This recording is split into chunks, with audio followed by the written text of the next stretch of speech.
Buenas noches, de nuevo con ustedes tras 2 semanas donde en principio habíamos descansado, pero parece que no hemos descansado suficiente porque la actividad no cesa. Lo primero de todo, buenas noches. Buenas noches, ¿qué tal? Vamos a empezar, hoy hablaremos un poco de unos cuantos temas y luego nos iremos directamente a las preguntas para intentar, digamos, explicar la situación actual. Y la situación actual obviamente nos lleva a lo primero y fundamental, hablar de Afganistán. Podemos decir una cosa importante, con quien hablamos ha estado varias veces en Afganistán, algo que van a notar cuando explique las cosas. Y lo primero que le vamos a preguntar es, ¿cómo podríamos definir la situación actual? Porque se habla muchas veces, se confunden términos, incluso talibanes, Al-Qaeda, etcétera, etcétera. Se piensa muchas veces que los talibán pues son unos, con todo el cariño del mundo, o no, da igual, que son unos desalmados que van corriendo y dando botes y saltando en los tíos vivos, y realmente al final es gente que cobra a final de mes por trabajar, es decir, por estar en el ejército y llevar una metralleta o un subfusil. ¿Qué podemos explicar así de primeras? Bueno, de primeras, que parece que 20 años no han servido para nada, digo parece, se ha hecho mucho a lo largo de 20 años, ahora de repente la gente está redescubriendo Afganistán, todo el conflicto, todo esto que comentas de los talibán y demás, vuelven a salir miles de especialistas de debajo de las piedras de alguna manera que, bueno, que algunos pensamos que es incomprensible y menos en un tema tan grave. Y bueno, lo que ha pasado es que se anunció en abril de una manera, muchos pensamos, quizás no muy meditada por parte de Biden, abandonar el país en el 20 aniversario del 11 de septiembre, del ataque de las Torres Gemelas, que fue la razón hace 20 años para la invasión de Afganistán, en lo que se denominó en aquel entonces Operación Libertad Duradera. La libertad duradera parece que no ha sido tan duradera. Y, y bueno, los talibán se han organizado y han utilizado pues su influencia dentro del territorio, que la tienen, aunque la gente no lo quiera entender o no lo sepa. Y bueno, han entrado en Kabul con ningún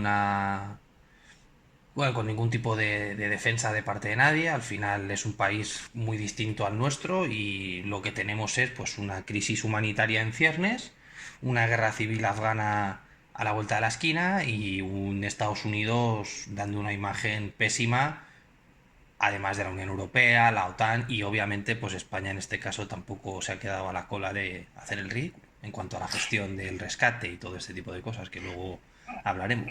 Sí, porque vamos a un poco a centrar un poco para que los oyentes sigan el ritmo, digamos, del tema. Vamos a centrarnos primero en explicar un poco incluso la orografía de Kabul, donde está el aeropuerto, donde parece que está centrado la mayoría de las operaciones de rescate, pero digámoslo claramente, hay muchos ciudadanos, sobre todo americanos. ¿Cuántos ciudadanos americanos podría haber ahora mismo por Afganistán dispersos? Se habla entre 10 y 14.000 ciudadanos americanos no solo nacidos en Estados Unidos, sino lo que están denominando portadores de pasaporte. Es decir, gente que ha obtenido el pasaporte o la tarjeta verde en muchos casos, por ayudar a las fuerzas de la coalición. Estoy pensando, pues, traductores, trabajadores de la embajada, de todo ese tipo de cosas. Pero vamos, entre 10 y Claro, 14.000.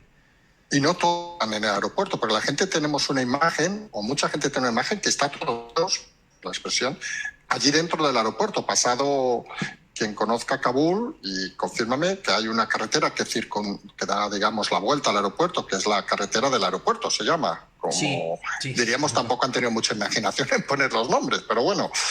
Y en principio va a una calle principal desde el centro de Kabul, de la zona de embajadas, al aeropuerto, y toda esa zona está controlada obviamente por los talibán. Sí, bueno, si te parece primero, Sí, dime. hablamos un poco rápido del país porque ayuda a Vale, sí. entender lo de Kabul y el avance.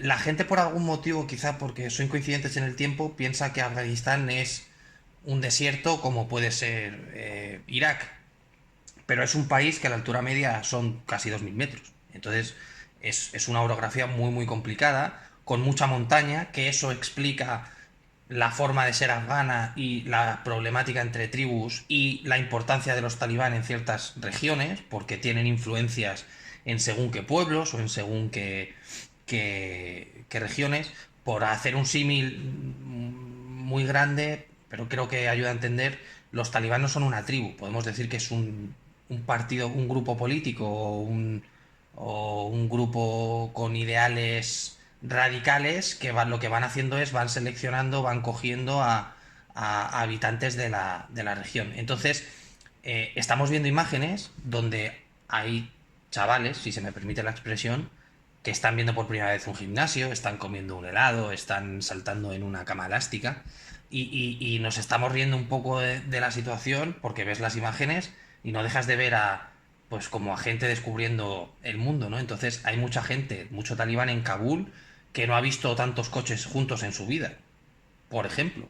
Entonces, esto también ayuda a entender con qué clase de gente se está negociando, se está hablando o se quiere negociar y hablar. Dicho esto, el tema que comentas de Kabul, es cierto que Kabul dentro del país de largo es la ciudad más desarrollada, entre comillas, del país por razones obvias. Ten en cuenta que es, al ser la capital, pues tiene todo las legaciones diplomáticas, las sedes de la prensa internacional, como en este caso la CNN, que es la única que está emitiendo a pie de calle, por ejemplo. Y como mencionas, el aeropuerto está a 2 kilómetros exactos de la puerta de la Embajada de Estados Unidos. La Embajada de Estados Unidos, obviamente por razones creológicas, tiene una posición dominante en la ciudad y a partir de ahí empieza todo lo que es el barrio diplomático de la ciudad. Hay un corredor que es esa avenida, que es una avenida recta de 2 kilómetros hasta el aeropuerto, y eso a día de hoy pues no está en control de países occidentales, sino del talibán. Entonces, lo que se está intentando en las últimas horas es tratar de formalizar una suerte de corredor humanitario, vamos a llamarlo, que esos 2 kilómetros estén en poder o en control de las fuerzas occidentales. Pero parece ser que no termina de fraguar la negociación. Recordemos que los propios talibán han sido los que han dicho que hasta 31 de agosto hay tiempo para sacar a los ciudadanos occidentales. Y hay que decirlo, que además lo comentábamos fuera de micrófono, que están poniendo problemas a según qué nacionalidad. Vamos a dejarlo ahí. Sí, porque hoy ha salido, por ejemplo, y son cosas que han sido públicas, con lo cual se pueden explicar, por ejemplo, que operativos, no sé si sería la palabra correcta, de Francia, el Reino Unido, también ha salido que de España, aunque se ha citado menos, o de Alemania, sí que son permitidos, digamos, dentro de la ciudad para localizar a sus colaboradores, para entendernos, o para traerlos. El problema muchas veces es que luego no pueden entrar. Lo ha explicado hoy, por ejemplo, la ministra Robles, diciendo de que hay colaboradores que cuando se han acercado al aeropuerto no les han permitido pasar en los controles. Y supongo que hay algunas nacionalidades, suponemos la americana en este caso, que todavía es más problemático entrar en la zona del aeropuerto. Sí, yo siempre pongo un ejemplo y además creo que es muy útil porque la gente puede relacionarlo con algo que ha visto. No sé si recordarás la película Argo de Ben Sí, Affleck, la del cine. sí, de Teherán, que hacen una película y Sí, demás, y correcto. todo lo hacen bajo pasaporte canadiense, porque Canadá normalmente cuando colabora en alguna guerra de las modernas, colabora de forma humanitaria. Entonces no se ve como un enemigo en ningún país, ni siquiera en Irán, a día de hoy, lo ven como un enemigo. Entonces hay países como Suiza, como Canadá, como Alemania, Italia, en según qué países, que digamos que no se ven como enemigos, por así decirlo. En cambio, Estados Unidos, en este caso, sí se ve, y es verdad que se está poniendo problemas. Incluso los colaboradores de las fuerzas de la coalición tienen una identificación que normalmente no la emite la embajada, sino la emite la OTAN o Naciones Unidas, y según qué países pongan que colabora, le dejan pasar o no le dejan pasar. Entonces, claro, se están viendo momentos pues bastante duros y bastante crudos, como las imágenes del niño, del bebé que le han pasado por encima de la valla en el aeropuerto. No, supongo que son imágenes que han llegado Sí, a sí, sí, España. las hemos visto. Que bueno, me gustaría decir que el bebé está en manos de la 24 expedicionaria del Cuerpo de Marines, o sea que está a salvo y va a volar a territorio estadounidense. Entonces creo que es una buena noticia dentro de todo lo malo que hay. Pero sí, es un caos y ya te digo, al final estamos todos esperando a que respeten lo que han dicho. Porque claro, aquí todo depende de la palabra de gente que, bueno, han demostrado no tenerla, pero sí hay que decir que han aprendido mucho en estos 20 años en cuanto a comunicación. Ha habido Vale. una mejoría bastante impresionante en ese sentido. Porque habría dos temas a tratar aquí. Por un lado, en la propia estructura talibán, vamos a decirlo así, existe una organización. Es decir, nadie va a saltarse unilateralmente. Ejemplo, se está hablando de este grupo de 1.000, 2.000 de una supuesta columna. Bueno, hemos visto vídeos, unos que van todo de blanco, que se está acercando a Kabul, en principio, según se dice, para organizar, entre comillas, el tráfico y el orden dentro de la ciudad, que vienen desde el sur. Pero la pregunta primera sería esta, es decir, hay una organización y nadie parece que dentro de los talibán se vaya a saltar esa instrucción, en teoría, que viene de arriba, para entendernos. Sí, además está bien la pregunta porque también ayuda a entender qué es un talibán. Bueno, un talib en este caso. Y efectivamente tiene una jerarquía, pues como una empresa, como una banda terrorista, como una organización criminal, llámalo como quieras. Esta gente realmente, el origen eran, muchos habían sido combatientes contra la URSS en la década de los 80 y en la década de los 90 lo que se conoce en el mundo islamista, mujahidín, que es guerrero, la traducción básicamente podría ser guerrero, algunos de ellos se juntan exiliados en Pakistán y ahí en las escuelas coránicas pues se van formando, se van organizando de una manera ya formal, es decir, como un grupo organizado, no como cuatro amiguetes que quedan a leer el Corán. Y talib significa estudiante o el que busca la sabiduría, y ahí nace el concepto de talibán, que talibán es el plural de talib. Esto es para que la gente no diga talibanes y todo este tipo de cosas, pero bueno, y por quitar un poco de hierba a todo esto. Pero ya en los 90 llegan al poder en Afganistán en el 98. Ahí hay una jerarquía muy, muy, muy, muy fuerte. Se les expulsa por la Alianza del Norte y por los bombardeos, principalmente al norte del país, a Tora Bora, que no eran contra los talibán, eran contra Al-Qaeda, que es otra cosa completamente distinta. Y vuelven los líderes bien a Pakistán, que les da protección, o a Qatar, que les da absoluta protección. Aquí me gustaría lanzar la pregunta de tanta queja que hay ahora, igual no se debería celebrar un mundial el año que viene en Qatar, por ejemplo. Es una idea que lanzo, porque claro, ahora la gente se está rasgando las Sí, no, vestiduras y o lo que resulta... salió a la portada de Charlie Hebdo el otro día, Sí, de que quien Messi, paga a Messi es Qatar. sé que es relativizarlo mucho y reducirlo a lo absurdo, pero al final Qatar ha estado dando cobijo a un grupo que se considera organización terrorista. Si bien es cierto que realmente, y esto también hay que decirlo, los talibán como tal no han cometido actos terroristas en gran número porque se les asemejaba a Al-Qaeda, que era otra cosa. Simplemente Al-Qaeda estaba en Afganistán porque los talibán les dejaban. Entonces aquí hubo una época que se mezcló todo y los talibán, hay mucho erudito, mucho islamista perdón, arabista en el mundo académico que considera que el talibán como tal no es una organización terrorista, sino es más bien un movimiento radical, ¿vale? Entonces, Sí, sí, que incluso se dice, y puedes confirmarlo o no, que es un movimiento que no tiene, que no busca una extensión territorial.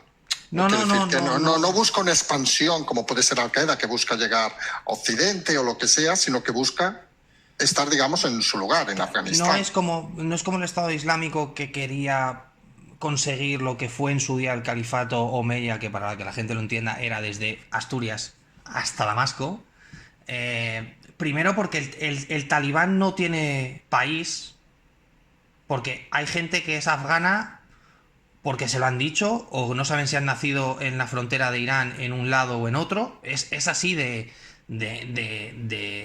crudo el asunto. Y ni siquiera el talibán no entiende a Afganistán como país, ni el pastún del Valle del Korengal o de la zona esta del este a 100 kilómetros de Kabul, que está ahora siendo como el foco de defensa a ultranza del país.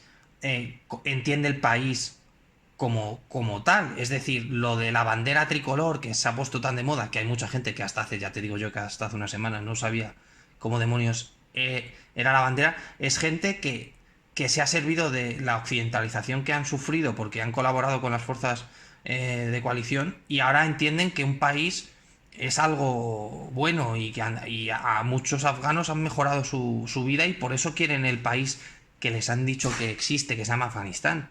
Pero el talibán no entiende Afganistán, no entiende Irán, no entiende... o sea, saben que Pakistán es otro país porque pagan a los soldados iraníes en la frontera, pero estoy pensando Rawalpindi, que es una ciudad al oeste de Pakistán, que es básicamente una sede bastante potente de talibán. Ahí tú le preguntas de dónde eres y te dice, yo soy talibán, ¿sabes? Yo soy talib, yo no soy ni pakistaní, ni afgano, ni nada. Entonces, claro, a un occidental no identificarse con un país le cuesta mucho. Incluso hay algún occidental que se inventa el país, o sea, imagínate. Pero, Eso sí de ironía me ha parecido, ¿no? sí, totalmente, pero aquí hay muchas cosas que la gente tiene que hacer el esfuerzo de verlas desde un punto de vista distinto. No, eso está claro. Y como decíamos, la sensación a veces, corrígeme, hemos puesto estos días un ejemplo, que la sensación del aeropuerto, con la carretera del aeropuerto, que hemos dicho que da la vuelta, etcétera, salvando distancias obviamente, pero parece la escena aquella del general Custer, el Little Bridge Horror, aquella de estar rodeado, de momento no tiran flechas, pero ¿qué maneras de salir ahí hay? Por ejemplo, si mañana, por decir algo, cae un mortero en la pista del aeropuerto y queda desactivado el aeropuerto para aterrizar y despegar. ¿Hay suficientes provisiones para aguantar miles de personas, entre ellos miles de soldados? ¿Hay un control efectivo? Recordemos que Kabul, y confírmanoslo, está rodeado de montañas bastante altas, sobre todo hacia el oeste, porque el valle se abre, digamos, hacia el este, por donde aterrizan los aviones, pero por el resto está rodeado de montañas de más de 2.000 y de 3.000 metros. El aeropuerto está a unos 1.000 metros.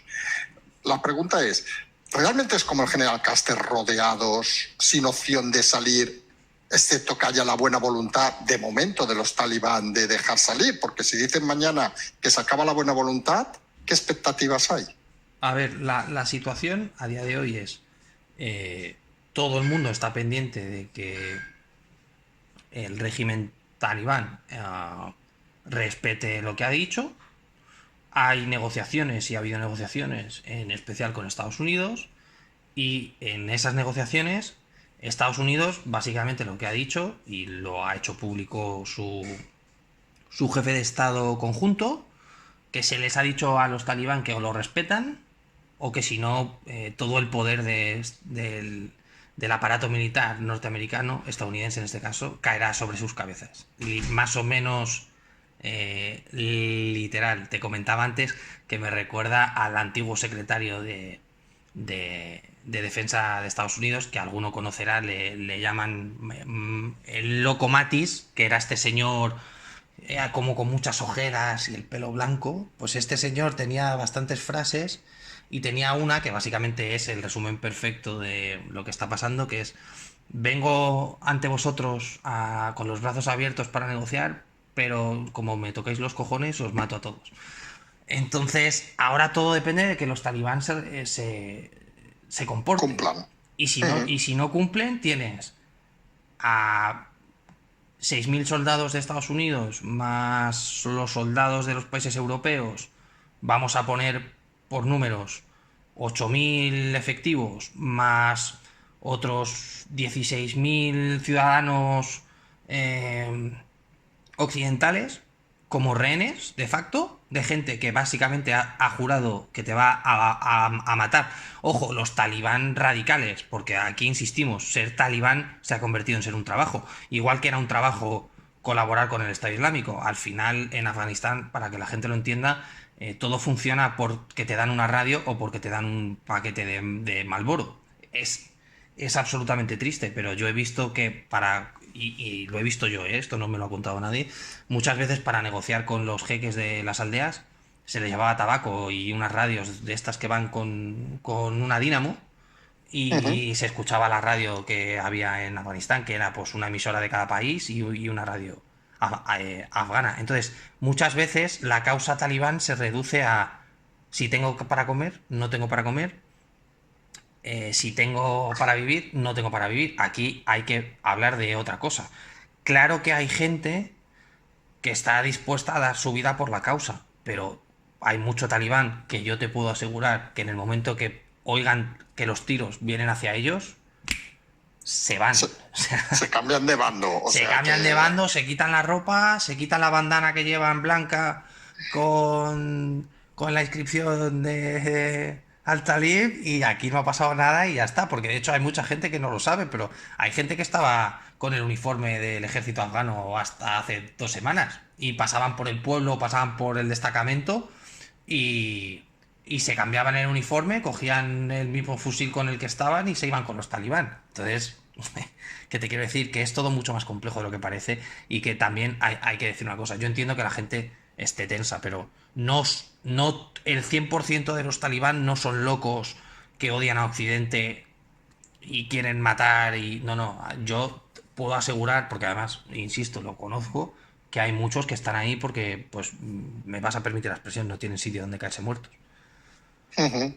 Porque, curiosamente, y una pregunta muy tonta, pero básica, si hay suministros en el aeropuerto, quiero decir, no sé si lo conoces, hay un supermercado, por decir algo, ¿eh? O la gente que está allí, no te hablo de los militares que entiendo llevan sus raciones, su comida, etcétera, sino la gente que se ha colado, digamos, en el aeropuerto, ¿de qué vive? A ver, el aeropuerto oficialmente tiene un horario de apertura y cierre. Es decir, la gente que está dentro de las premises, de los alrededores del aeropuerto, los que están dentro en horario comercial, por así decirlo. Y una vez... Cuando cierran, los echan. Sí, cuando cierran los echan, por así decirlo, porque no les... O sea, podemos decir que hay un control de acceso, es todo muy genérico, ¿vale? No es tal cual. Vale, sí. Pero no hay... O sea, no hay gente durmiendo en el aeropuerto.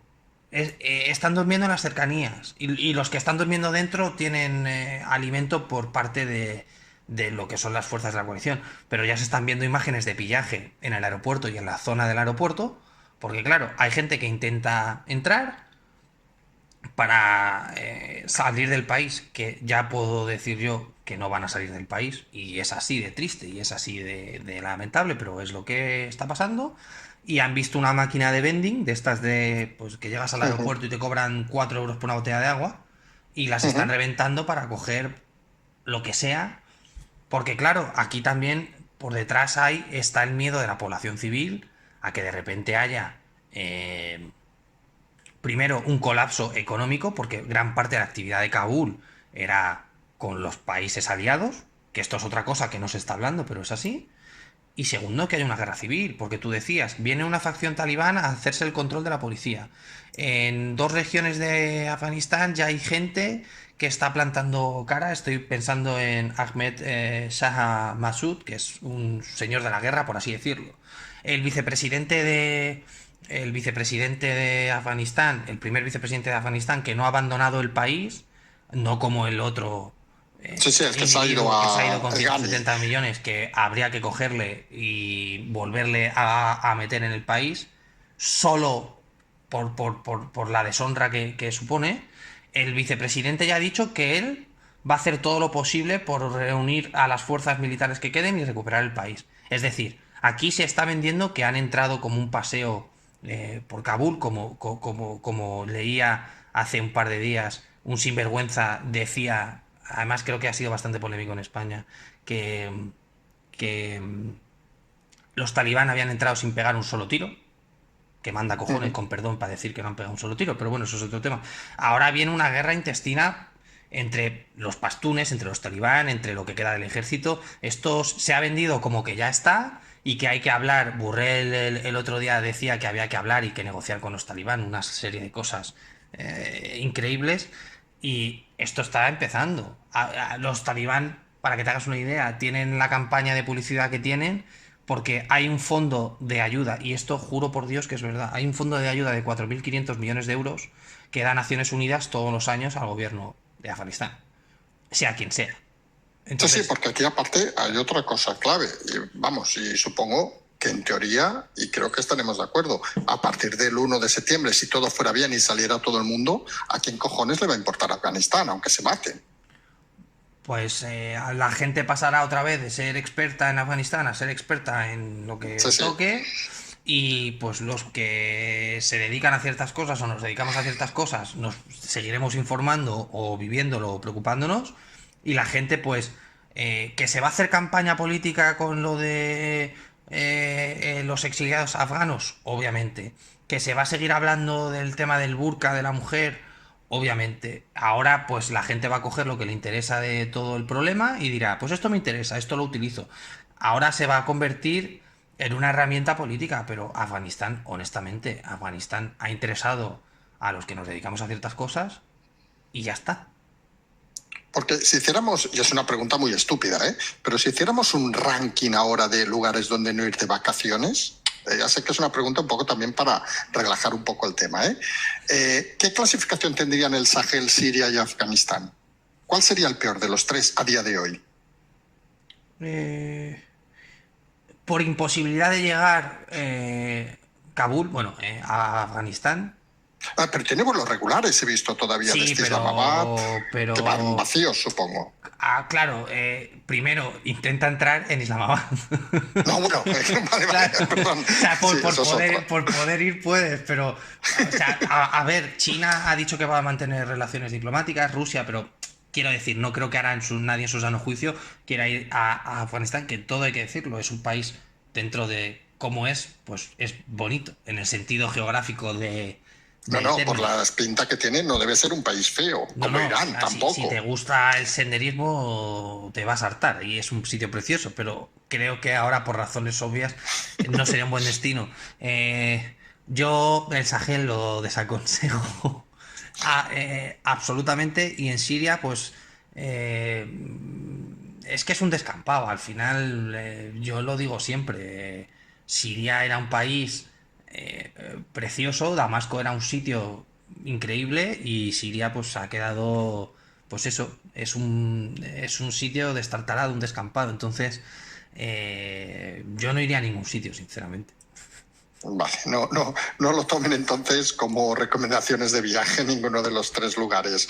Si te parece, comentamos un poco la situación también de España. ¿Cuánta gente había en la embajada española Dos, oficialmente? dos. Dos, que debían ser el señor embajador, supongo, Sí. y un agregado, o lo que sea, o Sí. una secretaria, no sé exactamente. Pilar, el apellido me falla, pero bueno, había dos personas que, por cierto, eh, tengo la obligación moral de quitarme el sombrero ante el embajador, que ya ni siquiera era embajador como Sí, tal, que fue porque pues cesado unos fue días cesado. antes, curiosamente. Eh, Cuando hemos hablado de gente con voluntad de Estado, que lo hemos mencionado muchas veces, ¿no? Incluso que nosotros estamos aquí porque pensamos que hay que hacer esa labor de Estado.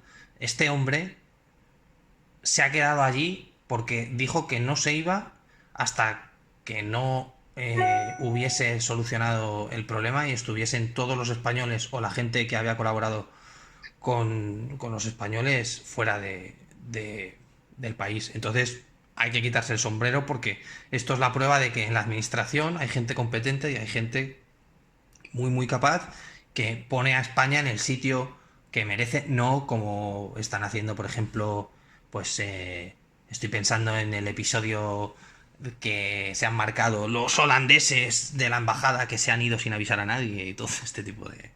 Bueno, hay que decir una cosa que hemos remarcado en el programa y creemos que es importante. Todo aquel, creemos algunos, que ha colaborado con el ejército español debe ser tratado como español. Es decir, que hay que intentar hacer todo lo posible para sacarlo de allí. Sí, Porque mira, si no, seguramente están corriendo un riesgo y es gente que, joder, que ha colaborado, cobrando obviamente, pero que ha colaborado que no tenía por qué hacerlo. yo he contado aquí el episodio de los afganos que defendieron la embajada hace algún año. Yo entiendo que ahora también, y creo que es lamentable que la gente esté utilizando también de según qué partidos todo el tema para hacer política, independientemente de que sean de otra cultura, de que puedan tener más o menos dificultades para aclimatarse o no aclimatarse y que haya gente que esté discutiendo si tienen que estar o no tienen que estar o si hay que recibir o no hay que recibir. Yo no considero a un afgano que haya trabajado con las fuerzas de la coalición, y lo sé porque lo he vivido, es decir, sé lo que ayudan y sé lo que hacen. eh, no se les puede tratar como refugiados, se les tiene que tratar como nacionales. Y el que lo quiera entender, bien, y el que no lo quiera entender, bien también, porque hay un problema. Muchos soldados han salvado la vida de un ataque Green on Blue por su intérprete. Un ataque Green on Blue es, para que la gente se haga idea, cuando estás formando a tropas, que un Ujú. insurgente al que estás formando, dentro de lo que tú crees que son amigos, haga un atentado. O sea, es decir, como un atentado de alguien que se mete en una organización y demás. O sea, alguien que tú confías, pues de repente se inmola en una base militar porque es policía y demás, y tú crees que pues se han evitado mucho tipo de estas situaciones por los traductores.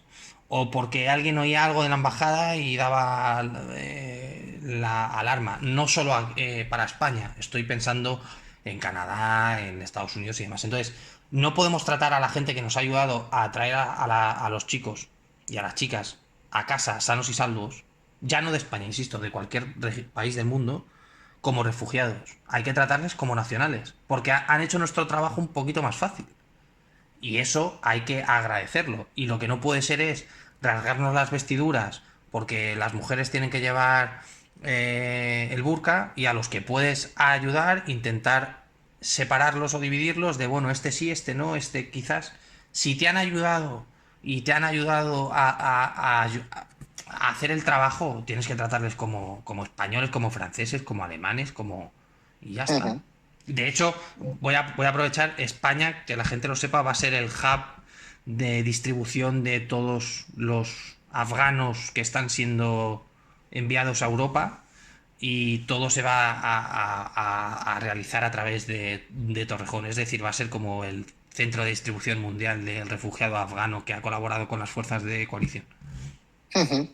Porque ahora mismo lo que sí que también está en mente es ese movimiento de los 17 eran geos, esto ha salido publicado, con lo cual creo que se puede hablar, que están, no sé si la palabra es buscando, localizando, se están moviendo por dentro del país, ¿se entiende? O solo están puertas adentro del aeropuerto. A ver, había destacados de un equipo de geos y miembros de la UIP en la embajada de Kabul. Se ha informado en las últimas horas de que hay otro equipo de geos en camino aparentemente hacia Kabul.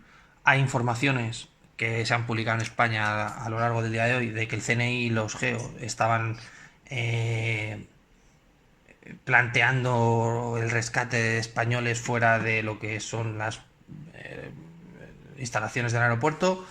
Obviamente, por la naturaleza de la misión, en caso de que exista, pues hay que respetarla, y como comprenderás, no, No, no, no, sí, no sí, creo sí. que haya que hacer comentarios de si van a salir, de si no van a salir, de si están, de si no están. Yo lo que pido es que hagan lo que hagan, que vengan a casa, que la gente no cuente historias como sé que han estado contando de gente que estaba allí ayudando y que no estaba, que los que estén allí vuelvan a casa. Yo personalmente les tengo en el pensamiento, y creo que todos deberíamos apoyar lo que están haciendo o lo que van a hacer o lo que han hecho, y obviamente de ahí a comentar, pues creo que son dos cosas distintas.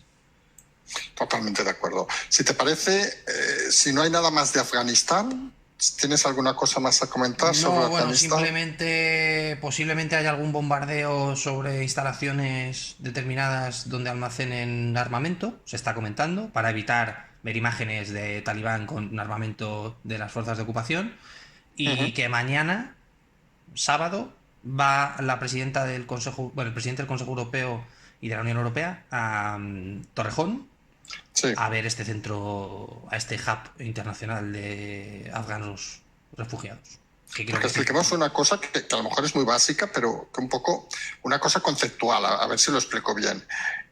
En principio, en estos países la semana empieza mañana, el sábado, porque hoy es el día santo, hoy es el domingo, para entendernos. No sé si está bien explicado. Es que sí, o sea, el día, el domingo para el muslim es el viernes. Correcto, que Eh, es hoy.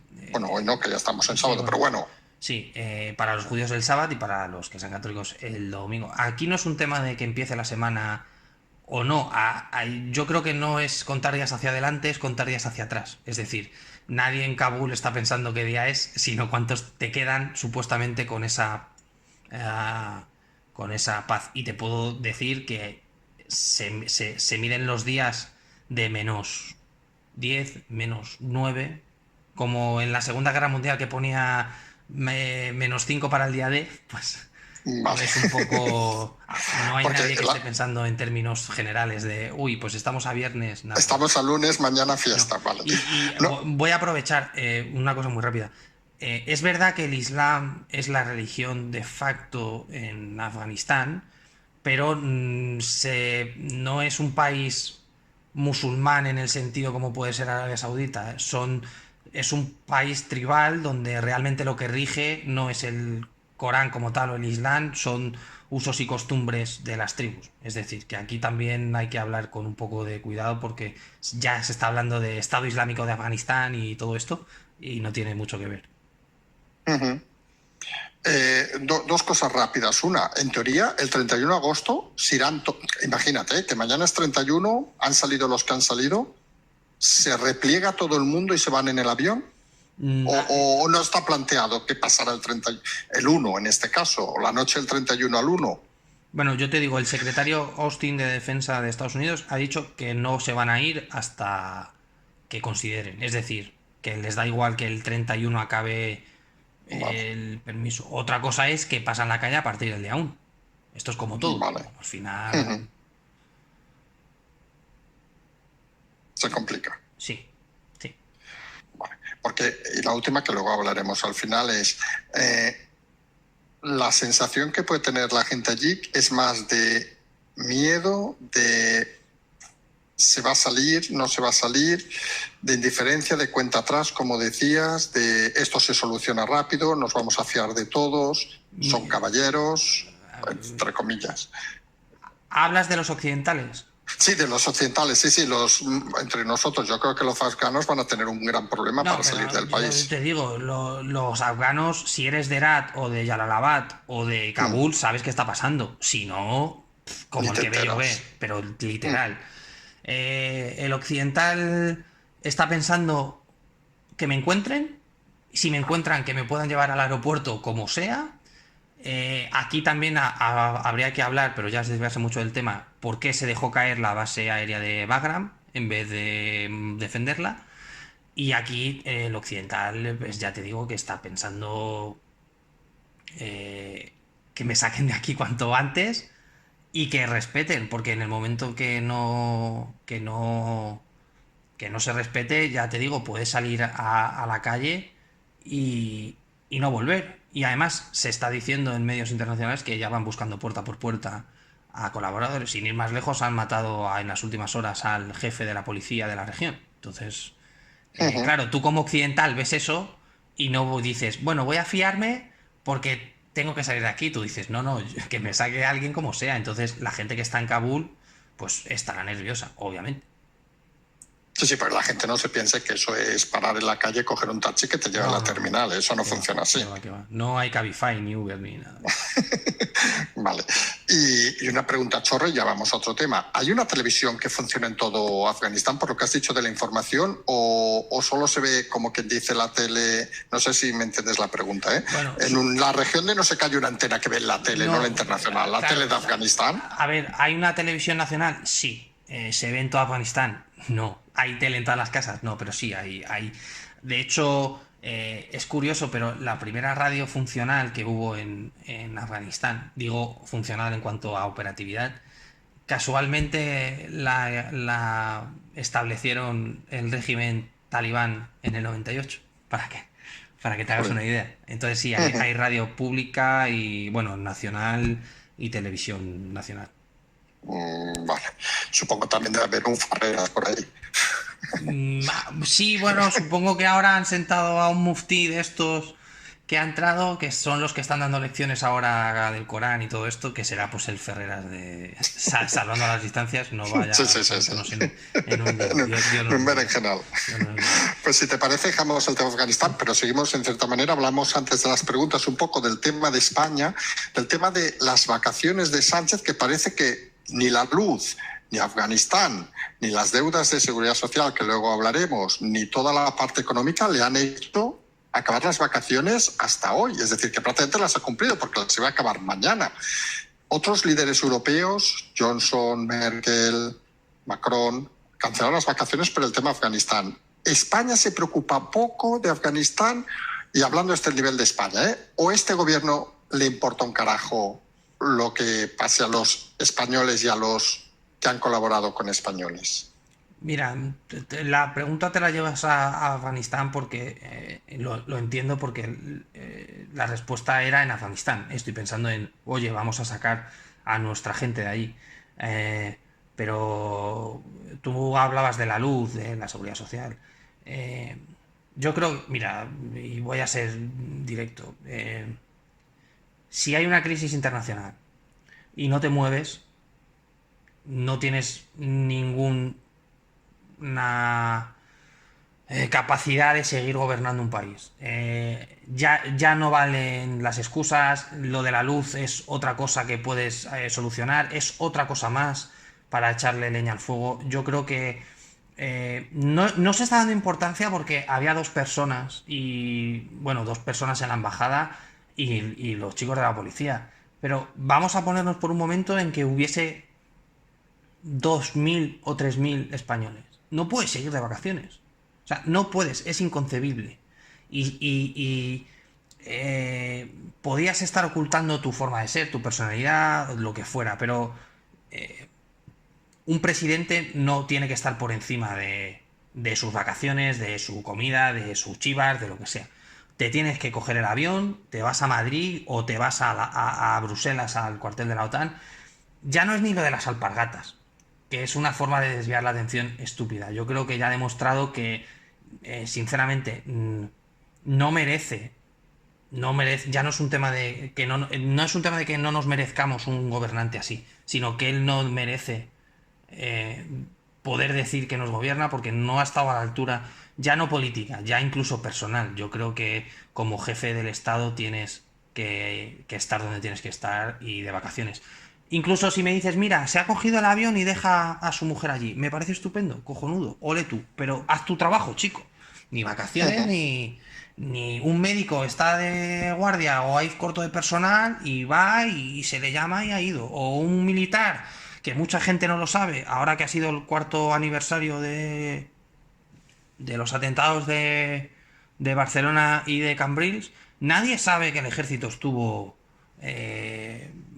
llamado en el cuartel del Bruc, ¿no? Hay un cuartel. Sí, el cuartel del Bruc, sí. Del Bruc. Estaban desplegados para salir y eso no se ha sabido hasta hace poco.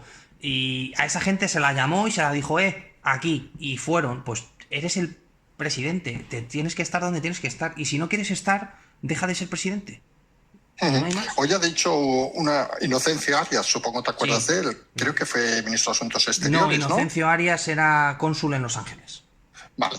Pero antes no fue ministro de Asuntos Exteriores con González. No lo sé, yo sé que fue embajador. Bueno, tú eres más joven. Sí, me suena que fue embajador con Felipe González, a lo mejor ante la ONU. Sí, pues ha dicho que el problema de Sánchez, o sea, que era alguien socialista, dice, no es el hecho de que haya venido o no, sino que en un momento como este, que creo que un poco comparte lo que dices tú, un líder ha de ofrecer liderazgo. Y si ya España pintaba poco, quedándose en casa, España pintaba menos. Mira, yo voy a ser sincero. Cuando leí que se hacía cargo de la situación, porque además el titular era, nos vamos a hacer cargo de la situación a partir del viernes. Dije, me cago en la puta. ¿Cómo que te haces cargo el viernes? Bueno, no digamos esas palabras. No, sí, porque ¿cómo que el viernes? No te puedes hacer cargo del viernes, te tenías que haber hecho cargo ya. Y yo insisto, porque hay pocos españoles y de los 400 supuestos que había, casi todos son afganos. ¿Cómo que sigues de vacaciones? Y perdón por la expresión, es intolerable. Es absolutamente intolerable. Esto es como si... ¿por qué no ha ido al incendio de Ávila? ¿Es otro ejemplo tonto? Ujú. ¿Por qué no ha ido? Estar de vacaciones, se está quemando 22.000 hectáreas de helicóptero de Ávila, cógete el Super Puma, aterrizas en Ávila y vas a verlo. No, y Porque te haces la foto y quedas bien, vamos a decirlo así, efectivamente, claro. pero luego no, uy, Ceuta, vamos a Ceuta y mira a Bascal qué malo es porque está en Ceuta también. Céntrate, eres presidente.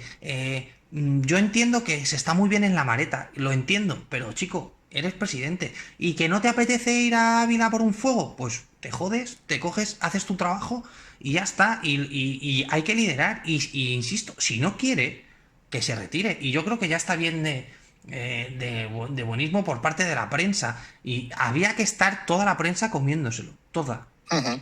Porque Y esto puede ser, en el fondo, lo que hemos comentado nosotros, que se nota que no está a la mano ya de Iván Redondo, porque estos detalles no se le escapaban. yo te puedo asegurar, además me lo han mencionado gente que le conoce a Iván, que esto pasa con Iván y le faltan horas para estar en el Ministerio de Defensa. Además, hubiera ido directamente al Ministerio de Defensa. O hubieran montado una performance espectacular para decir, aquí estamos. Yo te digo que Iván Redondo está y va Iván a sacarle de la maneta de los pelos, le sube el super puma y Hostias, lo saca le de dice, nene, a casa a trabajar. Pero vamos, no te quepa la menor duda. Sí, porque según parece también están, obviamente, hemos leído, enfadados militares por el concepto de que parece que en el fondo se está diciendo, entre comillas, que lo que han hecho no ha valido para nada, porque hasta a sus colaboradores se los dejan tirados. Sí, pero yo entiendo la idea militar, yo con todos los militares que he hablado, alguno hay que tiene ese resquemor, ¿no? De perdimos tanta gente que son 100, pero son muchos. No, a lo mejor comparado con Estados Unidos no son muchos, pero son 100. Dejamos sangre allá para que... Yo entiendo que eso es en las primeras horas. Yo te puedo decir que ha habido mucha gente con la que he hablado que según pasaban los días decía, qué orgulloso me siento de haber ido a, a Afganistán, pero obviamente los mandos Ujú. están lanzando un mensaje de tanto no a la guerra, tanto no a cosas, y nos estabais criticando de hacer la intervención y de todo esto, y ahora que nos vamos o que no estamos, os dais cuenta de lo importante que éramos. Y luego pues están mamarrachos como Rufián que no saben si es Irak o Afganistán No, sí, o- sí es lo que hemos comentado también de mucho periodista, que muchos periodistas, a veces estos periodistas de bando, estos periodistas que llevan en la mano, digamos, Sí. lo que sea, da igual, no pondremos nombres, que criticaban la presencia de España en Afganistán, en Irak, por ejemplo, y que ahora se escandalizan por lo de las mujeres y dices, pero entonces, ¿quién pretendes que defendiera eso si no querías que hubiera nadie? Y es un poco la incongruencia que supongo es lo que molesta a ciertos Sí, sí, o sea, lo ambientes. que molesta a los estamentos es, os llevamos diciendo 20 años cuál era la situación y nos estabais llamando opresores fascistas, poco Exacto. más o menos, bueno, no, poco más o menos no, como mínimo, y ahora nos vamos y, oye, que es que las mujeres, oye, el terrorismo, ahora sí, y los últimos 20 años, ¿qué pensabas que estábamos haciendo? Exacto. Sí, sí, sí, sí. Además, esto es así. Yo estoy pensando en la misión española en Herat, incluso la misión que hizo la Guardia Civil dentro de un programa de gendarmería europeo para formar a policía afgana. España ha ayudado al desarrollo económico de la zona oeste de Afganistán muchísimo, porque daban seguridad. Y ahora, hoy es que la mujer, es que el país se empobrece. ¿Qué demonios pensabais que hacíamos allí? Estábamos defendiendo... Hay un problema. Tú puedes pasarte el día hablando de derechos, de conseguir libertades, pero es que los derechos se defienden como se defienden y las libertades a veces se consiguen como se consiguen. Y a veces esa forma es con presencia militar. Y ahora te vas y hostias, ¿qué pasa? Pues que has estado echando mierda contra los militares 20 años y ahora hay militares, además grandes, que están diciendo, mira, sorpresa. Y claro que hay molestias. Y entre tú y yo, Margarita Robles ha estado muy escondida. Sí. también es otra de las cosas que hemos escuchado, que tampoco su presencia, digamos, prácticamente ha sido testimonial. Es decir, Sí. parece hablaba hoy en la radio, si no nos equivocamos, o en la tele, y es la sensación aquella de como si quisieran esconder lo que ha pasado. Y claro, no solo son los muertos, sino que mucha gente ha estado allí y mucha gente ha pasado unos años de su vida allí, digámoslo así de claro, y parece que el abandono ahora es como algo, como intentar olvidar deprisa y corriendo, sacarlos a todos y nos olvidemos. Esa es la sensación que se ve. Yo creo que al final es el enésimo ejemplo de que hay que tener cuidado con lo que dices y con lo que deseas, porque ya puedes llevar echando basura 20 años y defendiendo cosas y ahora resulta que ves la realidad del mundo, porque luego también hay mucho buenismo por parte del occidental y de repente te encuentras con que hay un problema real ahí fuera y obviamente mucha gente le ha cambiado la vida estar destinada en Afganistán. Literal, porque ves cosas muy duras. Que esto no es irte de misión, pues como si le preguntas a alguien que estuvo en la KFOR en Kosovo, no es irte de misión a hacer unas maniobras o... No, no, es irte a la guerra a un país muy atrasado, socialmente absolutamente distinto al tuyo y ha habido gente que le ha cambiado la vida. Y ahora querer callarlo y decir, bueno, oye, aquí no ha pasado nada, pues hombre, no es de recibo. Si te parece, entramos a las preguntas. Como nos hemos alargado mucho, quitaremos la sección de Afganistán porque creo que hemos hablado de todo, Sí, ¿vale? perfecto. Y vamos a las dos secciones que hemos montado. La primera sería la de fondos de rescate. Y primera pregunta que tenemos los oyentes nos dice, ¿no sería más viable con el dinero de la Unión Europea sanear la seguridad social? Recordemos, ha salido esta semana que tiene una deuda de 93.000 millones, lo que conllevaría no apretar tantos los impuestos y nos beneficiamos todos con la ayuda. Y dentro de la pregunta nos dice, ¿el sistema de las pensiones es una estafa piramidal? ¿Y están en peligro las pensiones? A ver, yo lo primero, y es algo que entiendo que pueda causar cierta controversia, pero lo que nos tendríamos que plantear primero es el Estado como tal. Y luego, por razones obvias, todo el estado de bienestar y la seguridad social. Desde cómo funciona, a cómo se reparte, a la aplicación que tiene a nivel de sanidad y todo ese tipo de cosas, porque es un sistema fallido. No es que vaya a fallar o que... No, no. Has dicho 93.000 millones. Sí, 93.000 millones, salió publicado el otro día el dato, es la deuda total que se ha incrementado desde enero a junio, hablo de memoria, un 33%, o sea, que era aproximadamente 60.000 millones en enero y se ha incrementado y buena parte es deuda que se genera para pagar, por ejemplo, los 10.500 millones mensuales de las pensiones. Yo insisto, un sistema que debe 93.000 millones no es eficaz, no es funcional, pero creo, es como si en tu casa entran 1.000 euros y debes 9.300 todos los meses, no tiene sentido, ¿no? Entonces, el sistema está roto, hasta aquí de acuerdo. Yo entiendo que la Unión Europea, que a veces apunta con algo de criterio, ha decidido que los fondos de rescate no vayan para esto. O al menos no el 100%. Porque entonces es un parche. La Unión Europea o los fondos post-COVID lo que es tratar de recuperar la economía. Y la economía no se recupera si pones un parche que va a durar... ¿cuánto puede durar el parche?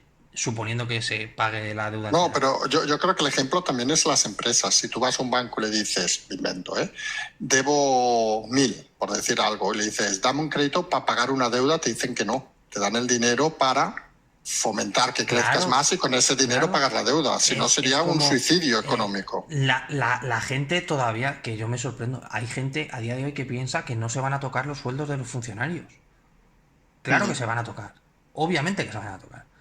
No solo van a pedir la reforma del Consejo General del Poder Judicial, que eso es algo que Europa va a pedir porque va a pedir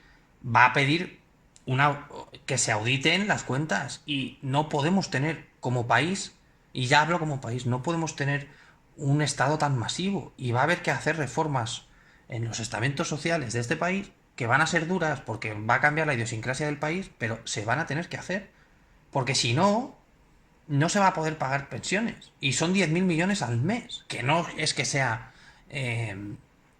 moco de pavo. Y yo lo que invito a la gente, que sé que en España no se hace mucho, plan de pensiones privado. Lo siento, pero es hacia donde...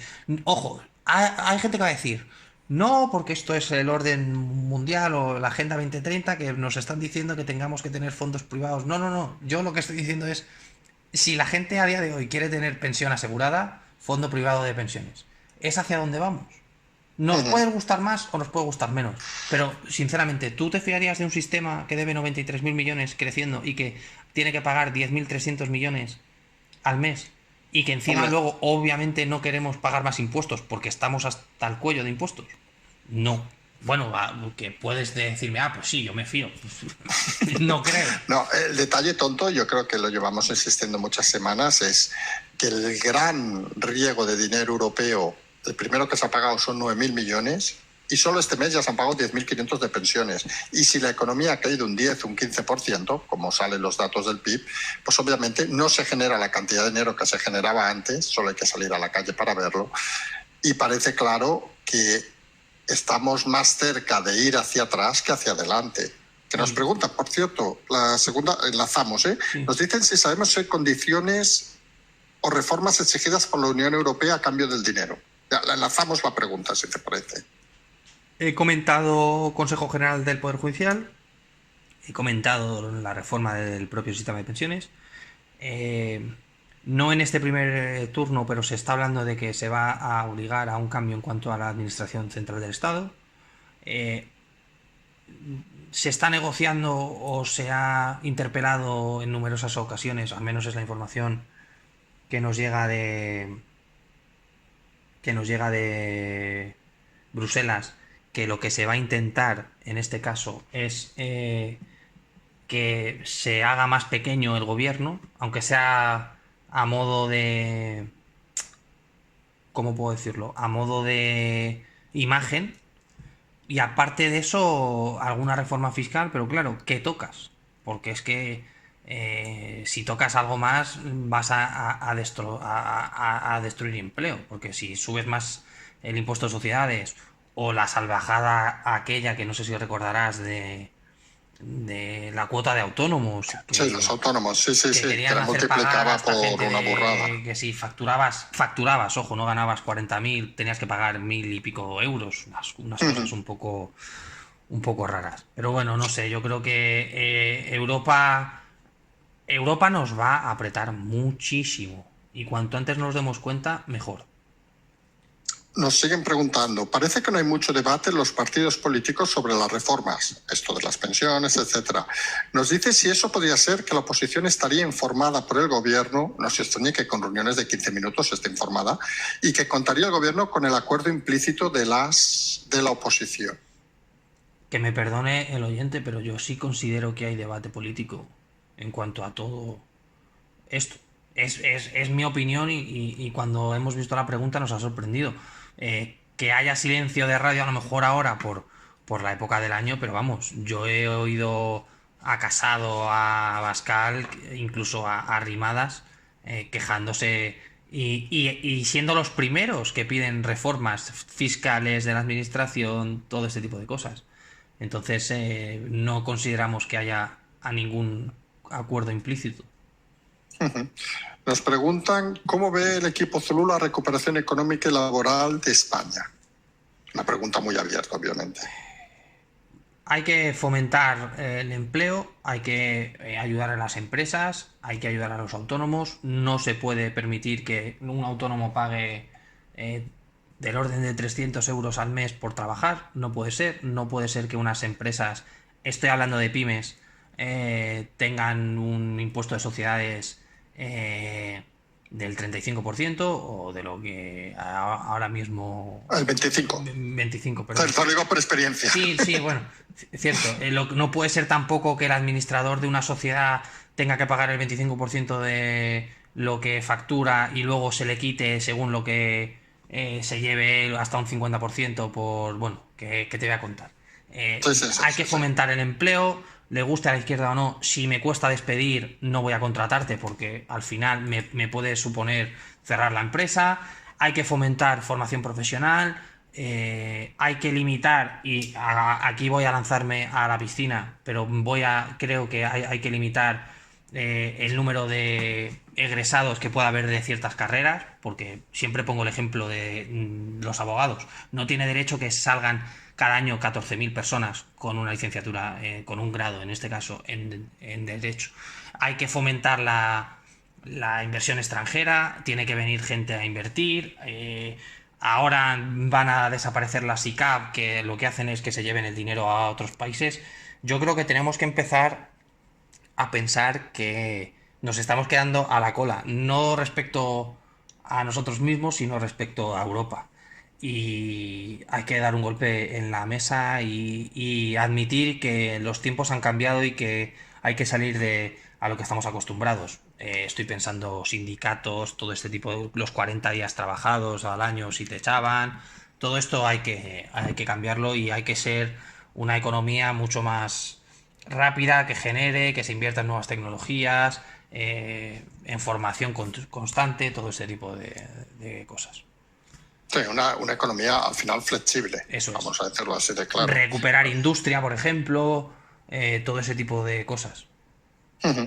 Nos preguntan, se dice una pregunta muy concreta, que en septiembre habrá una visita a la Unión Europea para supervisar la distribución de los fondos europeos. ¿Saben si está programada esa visita? No tengo datos. Vale. Siguiente pregunta. ¿Podría Europa congelar en el corto plazo el resto de los fondos post-COVID si el gobierno no varía su política sobre pensiones, reforma laboral, presionado por Podemos? ¿Supondría una ruptura de la Unión Europea?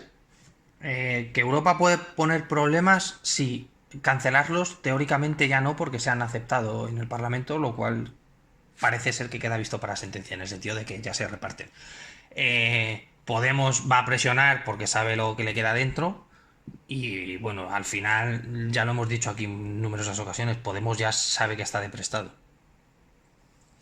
Vamos a hablar de PSOE y PP, si te parece. Vamos primero con Casado, que nos dicen que si tan mal lo está haciendo, ¿por qué no hay dentro del partido alguien que haga oposición? Y si puede ser que Casado tenga un as en la manga, nos pregunta el oyente. A ver, el as en la manga es que es el presidente y básicamente el secretario general del partido es su mano derecha. Y obviamente el as en la manga es que ahora mismo nadie en su sano juicio de la oposición, que lo hemos hablado que existir existe, lo va a decir en alto y va a empezar un debate público de si Casado tiene o no tiene que ser el presidente del Partido Popular.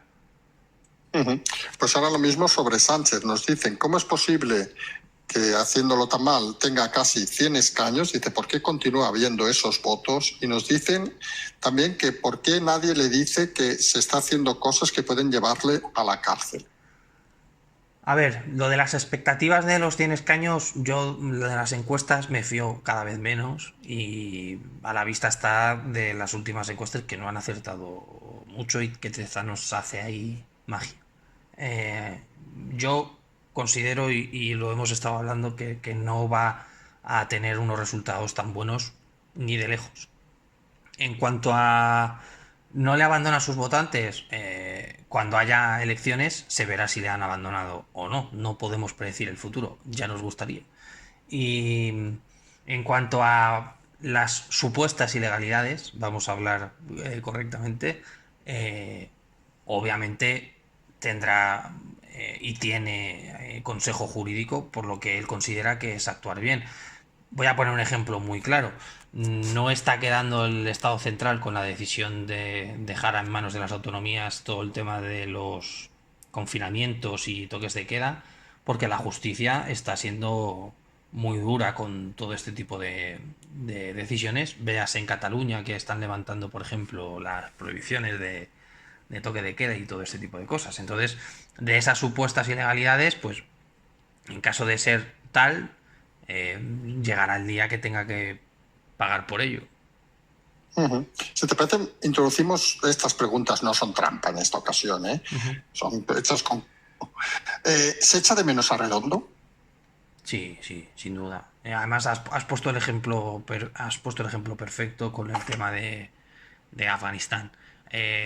Aquí lo decíamos y yo entiendo, y además lo comentábamos fuera, que entendíamos que levantaba suspicacias que alabásemos las bondades de Redondo, que las tenía, pero es que como profesional se ha demostrado que es una persona que servía de parapeto para presidente, y nos puede gustar más o nos puede gustar menos. Yo voy a ser sincero, hemos visto intervenciones en el patio de Semillas con los arbolitos y el cerezo y todo, que a mí me hacía gracia porque eso lo he visto yo en Estados Unidos desde hace 10 años, y es una forma de hacer política que aquí a lo mejor puede parecer rara, pero es otra forma de hacer política, y en eso ha sido muy, muy bueno. Y ha sido muy bueno poniendo la espalda por delante de su jefe.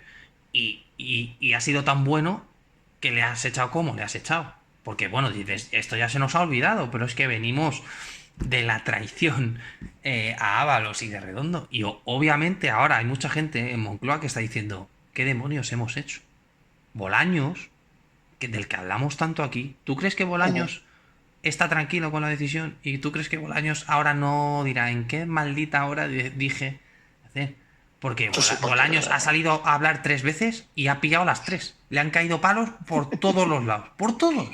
¿Por qué? Sí, porque Bolaños no deja de ser un fontanero que cuando sale a público no es su fuerte, digamos. Claro. Redondo sabía que él iba a recibir por todos los lados. Pero él entendía que era su trabajo, porque al final era el jefe de gabinete. Pero hacía un trabajo increíble. Nos gustará más, nos gustará menos. Hubo fallos de comunicación, desde luego. Es que te voy a decir, hasta Miguel Ángel Oliver, que le criticamos, llevaba todavía una comunicación mejor que la que hay ahora. Porque la estrategia de comunicación de Moncloa ahora, ¿cuál es? Hacer una foto en pantuflas. En una mesa que desvía el mensaje, y en vez de hablar de lo que tienes que hablar, hablas de los zapatos. Está bien sacar una foto donde ves que la ministra de Defensa está siguiendo una reunión del rescate de Afganistán desde el coche. ¿En serio no hay nadie en el departamento de comunicación que diga qué demonios está pasando? Porque añadimos nombres, viendo que la frase es tuya, te la vamos a reconocer, gobierno de medio pelo, ¿se echa de menos que haya salido Ábalos y Calvo? Sí, sí. El otro día mencionábamos en Petit Comité la directora de comunicación de Carmen Calvo, que al final Carmen Calvo recordaremos que tenía el papel de Bolaños ahora, es decir, ministra de Presidencia, que es un ministerio muy importante porque es el que tiene relación con las Cortes y con la prensa, por así decirlo. Y era una tía súper profesional, y encima Carmen Calvo daba la cara por Pedro Sánchez y se mataba por él. Era un perro de presa. Y Ábalos igual. Y ahora, ¿a quién tienes? Yo es que sigo diciendo la misma pregunta que hace un mes. ¿Quién demonios hay ahora? Que es que, por Dios, ni les conocemos. Es que... No, te pongo 2 nombres más. Uno es un clásico que, más que nada, si alguien sabe algo de él, que es el licenciado Simón. ¿Dónde está? Bueno, yo creo que Simón ya le han defenestrado, le han dicho, oye, bien hecho, gracias por el trabajo. Pero Simón, sinceramente, es un personaje importante, como el doctor Fauci en Estados Unidos o el doctor Kolch del Instituto Alemán, pero a mí que un médico de un centro de coordinación sanitaria que no le conoce ni en su casa, yo no le conozca, es normal, porque ¿quién me iba a decir a mí que tenía que salir todos los días de la vida un hombre a explicarnos cuántos muertos, cuántos fallecidos, la incidencia? Obviamente que no se conozca a ese hombre es normal, pero que no se conozca a un ministro. No, es que es alcaldesa de Gabá. Ah, pues oye, estupendo.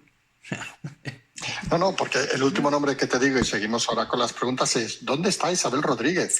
Creo que es la portavoz del gobierno y debe estar de vacaciones porque lleva semanas sin decir nada, que es bastante alucinante. No voy a mentirte, has dicho el nombre y me he ido a negro. O sea, es como si me dices, o sea, no sé de quién me estabas hablando. No, te lo digo de verdad. Ahora te confieso que lo he buscado mientras hablabas antes. Es esta chica joven que era alcaldesa de Talavera, quizá. De Talavera o de un pueblo de Ciudad Real, ¿no? Sí, no sé si era Talavera. Pues estará de vacaciones. Sí, aquí está todo el mundo de vacaciones. Pero es bastante alucinante, ¿o no? Es increíble. O sea, yo lo siento, un político no puede tener vacaciones. Ya está. No, nos preguntaba un oyente antes, que es una pregunta que la respuesta creo que la sabemos los dos. Dice, ¿alguien que lleva un mes trabajando en una empresa privada se puede ir un mes de vacaciones? No. Claro que no. Te vas lo que te corresponda y si te vas. te tocan 2 días y gracias. Y si te tocan. Y encima se habrá ido con escolta, no sé qué. Que no, que si acabas de entrar te quedas. Es que no hay actividad parlamentaria en el Congreso. Pues te quedas en agosto y pintas un libro con tu hijo. Ah, pero quédate en Madrid, no sé. Y luego, yo creo que aquí hay que aplaudir al PP y a Vox que están haciendo política en agosto. Que igual que criticamos unas cosas, vamos a aplaudir otras. Pero claro, lo hacen porque los otros no están ni compareciendo en el campo. Entonces, yo no sé dónde demonios están, sinceramente. Sí, era alcaldesa de Puertollano, he aprovechado para mirarlo. Eso. Sí, no sé por qué hemos dicho Talavera. Como se entere uno de Talavera, que ya nos vas a tener un problema. Sí. Según leo, porque estoy leyendo al mismo tiempo, dice que no se ha tomado vacaciones, lo cual sería alucinante. Manifestó el 21 de julio que este año no iba a tomar vacaciones. Pues no sé dónde está la señora, porque si es la portavoz de gobierno, pues poco habla. No sé, yo es que hay cosas que son surrealistas. Yo ya no entiendo nada, sinceramente. Vale, vamos con más preguntas. Una que, bueno, a ver qué opinión tenemos. ¿Por qué no hacen nada las grandes empresas del IBEX para detener la desintegración de España? ¿Y qué puede hacer? Claro, es que ¿qué puede hacer una empresa? Sí, por eso. No, es que... O sea, yo entiendo la pregunta, pero ¿qué puede hacer? Si es que está atada de pies y manos. ¿Qué dirá alguien? ¿Puede dejar de financiar al partido? ¿Puede dejar de financiar a un medio de comunicación? Vale, te lo compro. Pero luego, si no puede invertir más, o porque no quiere, o porque fiscalmente no le reporta ningún beneficio, al final se nos olvida unas cosas. Son empresas grandes, pero quieren beneficios. No voy a hablar de las eléctricas, que es otro tema. Pero, ¿qué puede hacer Inditex por revertir la situación de España? ¿Abrir más tiendas de Zara? Por ejemplo. No lo sé. Es que... No, nos ponen un ejemplo aquí, dice, si los grandes y prostituidos medios de comunicación son propiedad de grandes empresas, se refieren supongo telefónicas en este caso, ¿cómo es que en general apoyan, nos dice, la demagogia y disparates de la izquierda? Porque hay financiación. Yo lo dije aquí una vez. Había que hacer una ley de prensa que no pudiese haber gente del IBEX 35 o acciones de grupos potentes a nivel IBEX financiando ningún medio de comunicación. Y se dijo, no, pero es que la libertad de prensa, no, es que ese es el problema. Si al grupo Prisa, que tiene accionariado X empresas, le cae cada año unas ayudas de X millones y luego reparten beneficios, los dividendos, ¿a quién van? ¿Al pequeño inversor de Prisa o al que tiene el 25% de accionariado de Prisa? Pues a ese hombre. Entonces, claro, y al final, obviamente, si tú tienes un periódico y eres el Santander, pues a lo mejor no hablan tan mal de ti si vienen mal dadas. Porque ¿qué pasaba en el 2008? Que eran golpes a la banca. Por ejemplo, el BBVA, con lo de Villarejo, ha perdido una cantidad de puntos en el IBEX tremenda. ¿Por qué? Porque no tiene control sobre ningún medio en el sentido potente de decir, bueno, oye, que igual no lo hicimos mal. Y el BBVA ha estado recibiendo por lo de Villarejo y nadie se ha echado las manos a la cabeza. Entonces, claro que hace falta una ley de prensa y claro que hace falta cortar que las empresas del IBEX tengan un pie metido en un consejo de administración de un medio, obviamente, pero no pueden hacer nada por sacar a España de la crisis.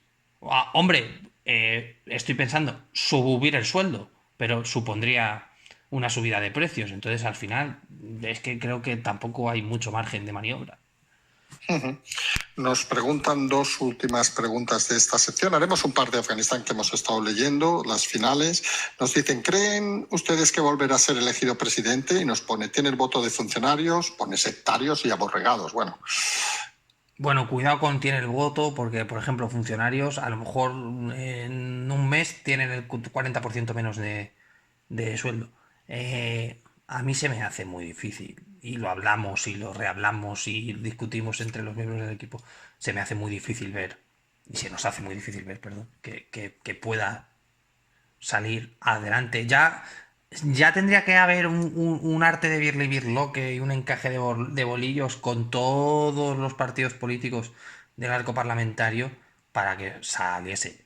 Sánchez consideramos que está viviendo pues los últimos momentos posiblemente y esperamos de su carrera política.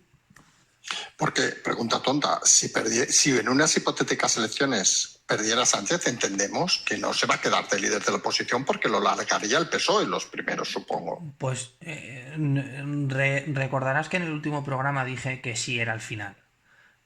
Pero es de estas cosas que dices y luego escuchas el programa y te quedas pensando y te juro que dijimos, este es capaz de no irse solo para volverse a marcar otra historia épica y decir que ha vuelto para esta vez hacerlo bien. Es que es un tío que... ¿Qué podemos esperar de alguien que está pasando lo que está pasando y sigue de vacaciones? ¿Sabes? Sí, No que sí, sé, que es sí. que... Ha llegado un momento que los adjetivos son difíciles y fíjense que hemos quitado, quien ha hecho alguna de las preguntas ha dado cuenta que hemos quitado algunos adjetivos como vago, inútil, etcétera, que no hemos citado porque consideramos que una cosa es la opinión y otra, pero que es que se nos quedamos sin adjetivos para definir a Sánchez prácticamente. Sí, sí, incluso a mí a la hora de verbalizar eh, ya hasta pierdo los papeles porque es que llega un momento que no puedes describirlo de otra manera. Es una cosa inquietante. Mira, vamos a dos últimas preguntas que volvemos indirectamente al tema de Afganistán, que creemos son interesantes. Una es, la primera, ¿aprovechará China la situación de Afganistán para reforzar su posición como próxima primera potencia? Recordemos una cosa que nos explica en algún programa, que China tiene frontera con Afganistán, es el corredor de Bayan, una zona poco poblada, una zona que por no está abierta a la frontera, y una zona que explicamos en su momento que nos comentaron luego que había hecho mucha gracia, no sé si lo conoces, el tema que es la frontera internacional con más diferencia horaria. Sí, 4 horas y media. Es una cosa curiosísima. O sea, pisas al otro lado, supongo no se puede pasar la frontera porque debe estar vallado o lo que sea, pero y tienes 4 horas y media más. Es decir, estás comiendo y estás cenando si cambias de frontera, digamos. otra peculiaridad de la región, sí. Y además es un corredor bastante importante, pero bueno, por responder la pregunta, yo con China siempre pongo las cosas entre paréntesis por lo siguiente. Pueden tener una tecnología muy buena, pueden tener un número de soldados, pero llevan 70 años sin pegar un tiro. Y la gente dirá, ¿qué tiene que ver? Pues tiene que ver. Porque a lo mejor tú crees que China va a llegar con, pues como bienvenido Mr. Marshall por Afganistán y a lo mejor empiezan a batallar o a pegarse con los talibán y resulta que no son tan poderosos y tan fuertes. A lo que voy, las ligas mayores son las ligas mayores y hay que tomarse todo con perspectiva. China sabe de Rusia y sabe de Estados Unidos que es un territorio bastante complejo y yo te puedo decir que China probablemente sea bastante cauto con meter el pie en Afganistán. Hay gente que está diciendo que se iban a conseguir el país a precio de saldo y todo ese tipo de cosas. Yo lo voy a dudar, que eso sea así. Y la última pregunta, que creo que mucha gente tiene en la cabeza también, es, ¿volverán los atentados terroristas islamistas a Occidente? Algunos decimos que nunca se han ido, pero bueno. A ver, no se han ido. A mí particularmente lo que más me preocupa, porque es lo que conozco, las armas pueden acabar, estoy pensando en Molenbeek o en el infame mercado negro de Marsella, que es como la bolsa o el mayor centro comercial de armas de Europa. Y lamentablemente no se ha ido y lamentablemente pues se verá posiblemente algún incremento, pero hay que también tomarlo con cuidado porque Talibán es una cosa, que Estado Islámico es otra, que obviamente esto puede dar alas a que Daesh, que estaba destrozado, vuelva con más fuerza. Posiblemente sí, que haya alguien que, algún lobo solitario, o así llamado lobo solitario, que se venga arriba y tenga o tome la decisión de atentar, posiblemente, pero aquí hay que decir una cosa, nunca ha dejado de ser un problema, ¿eh? Que no haya pasado no significa que ya estuviese solucionado. Lamentablemente nos queda todavía mucho por ver. Ujú. Pues si te parece, ya hemos acabado las preguntas. La pregunta de cada semana, ¿qué podemos esperar, supongo, más Afganistán, estos días y la próxima semana? Pues la vuelta de Pedro Sánchez. Mañana tendremos nuestra pildorita de comunicación Made in Moncloa con la visita a Torrejón, a la base aérea de Torrejón. Y bueno, pues supongo que la semana que viene, aparte de todo el tema de Afganistán, que veremos cómo se va desarrollando, el tema de la luz seguirá dando que hablar, empezarán las rotativas y las máquinas a carburar un poquito más por la vuelta a la normalidad. Hablo legislativa y judicial y laboral de todos los que tienen vacaciones ahora. Y empieza septiembre, empieza el curso de nuevo y veremos a ver Podemos cómo viene de las vacaciones, si vienen a molestar al PSOE, que todo parece indicar que sí, o si vienen de perfil bajo. Veremos el tema de Ceuta, cómo se desarrolla con todo el tema de Marlaska y demás, que puede traer algún problema al gobierno, otro más. Y salvo eso, pues estar pendientes de Afganistán, que creo que es la cosa más importante que nos puede afectar, aunque no lo estemos viendo ahora, independientemente de la economía y demás, a nuestras vidas en el futuro próximo. Que no es poco todo lo que puede venir. No es Vendrá poco. un mes intenso, parece. Sí, yo creo que dijimos que septiembre iba a venir calentito Mm. y efectivamente no pensábamos que se fuera, o por lo menos desde nuestra parte no mencionamos lo de Afganistán porque pensábamos que iba a aguantar un poco más. Pero sí, se ha adelantado todo y ya te digo yo que No, no, y septiembre... lo de la luz tampoco lo hablábamos hace un No, mes. no, Es decir, que parece que ha sido un verano donde de golpe le han nacido los enanos a Sánchez. lo de la luz al final les ha salido el tiro por la culata, pero es lo que digo siempre de dar lecciones a los demás y luego cuando estás tú, pues tener que callarte. Entonces, bueno, ya te digo que lo de la luz al final, que la gente no dude que va a ser objeto de campaña y había que plantearse en lo del precio de la luz, si hay que seguir comprando a precio de gas o si hay que modificar algo del mercado de la luz, que de la electricidad, que obviamente sí, pero se les va a atragantar el tema, ¿eh? Se les va a Ujú. atragantar. No, no, pues creemos que va a ser una semana mucho más intensa de lo previsto, que ya era intensa. Si te parece, te vamos a dejar, porque llevamos bastante tiempo, que descanses, si puedes, y, y nos vamos, si te parece, a emplazar a la próxima semana. Como siempre, gracias y buenas noches. Un placer. Y nosotros les vamos también a dejar, que ya se ha hecho un poco tarde. Esperemos que les haya gustado el programa de hoy y nos emplazamos nosotros a mañana al segundo café y a partir de la semana que viene, pues ya los programas ordinarios y normales. Como siempre decimos, seguimos.